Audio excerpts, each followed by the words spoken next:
Hello guys, in this tutorial we're going to be showing you how to set your work profile on Android. So in order to do this, we're going to go to settings. Now right here in settings, we're going to look for Google. And at the bottom here, after scrolling down, we have Google and services and preferences. So we tap in Google.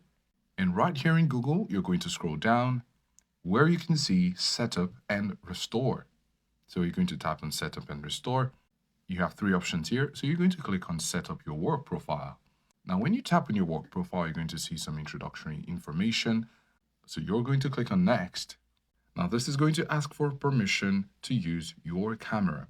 Of course, you could select while using the app, and then you will be required to scan a QR code or enter a code manually. Now, this code will be provided to you by your IT admin. So you want to make sure you have that before beginning this process. So when you have that, you're going to be set up for your work profile. So this is how to set your work profile on Android.